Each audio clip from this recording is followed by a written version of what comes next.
ওরে আল্লাহ কর সাথে ওর দেখে মুড়োদাটা নিয়ে লাফা পড়েছে আমার ঘরে। শহুরে চাকচিক্যের ভিড়ে আঞ্চলিকতা যেখানে হারিয়ে যেতে বসেছে, সেখানে আঞ্চলিক ভাষাকেই হাতিয়ার বানিয়েছেন বিল্লাল। নাটকীয়ভাবে ঘুরিয়েছেন ভাগ্যের চাকা, পেয়েছেন অর্থ এবং খ্যাতি। তোমার এই শহরবাড়ি এলাকার লোকজন কি এই খাল ফাড়ে মাঠে আগে নেয়? কেন তুই দেখছিস না? নেই যে দেখলাম বাথরুম একটা বান্ধা এনে সদা জানলা নেই। আঞ্চলিক ভাষায় কন্টেন্ট বানিয়ে ব্যাপক সাড়া ফেলেছেন বিল্লাল চাকলাদার বাবু। তবে তার ভিডিওতে নেই চটকদার ভয়েস ওভার, নেই লেখার ভনিতা, তবে প্রতিটি কথাই যেন এক জীবন ছবি। আঞ্চলিক ভাষা মানেই যে পিছিয়ে পড়া নয়, বরং সেটাই হতে পারে গল্প বলার সবচেয়ে প্রভাবশালী হাতিয়ার। তাই যেন প্রমাণ করে দেখিয়েছেন বাগেরহাটের এই তরুণ। কই যাইস? সাইজে গুজে কোন জায়গা যাচ্ছিস? কাকি ওই যে ঢাকা পোস্টের সাংবাদিক আইছে আমার ইন্টারভিউ নেবে, তুমি বাস তাড়াও। কিসির ঢাকা পোস্টের সাংবাদিক? তোরা চেনে কিডা? 2023 সালে মাত্র 18,000 টাকার ক্যামেরা দিয়ে শুরু করেন কন্টেন্ট ক্রিয়েশন। খোলেন ফেসবুক পেজ হৃদয়ের বাগেরহাট। শুরুটা সাদামাটা হলেও আস্তে আস্তে আঞ্চলিক ভাষার এসব ভিডিও পৌঁছায় লাখো মানুষের হৃদয়ে। আমাকে বাগেরহাটের যে আঞ্চলিক ভাষাটা, এটা আর কি আড়া যাবে না।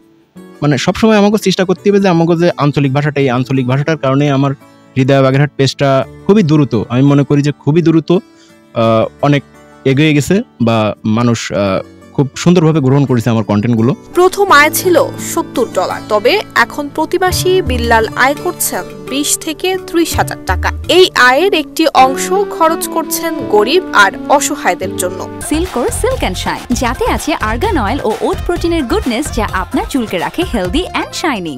শুধু তাই নয়, সময় পেলেই তৈরি করছেন আঞ্চলিক বিজ্ঞাপন, ডকুমেন্টারি আর লোকাল স্টুডিওর কাজ। কন্টেন্ট মনিটাইজেশন পাওয়ার পরে 4 মাসে প্রায় 1,30,000 টাকার মতো আমি ফেসবুক থেকে ইনকাম করতে পারি। এরপরে আর্নিং ডাউন হয়ে যায়, এখন খুবই আর্নিং ডাউন।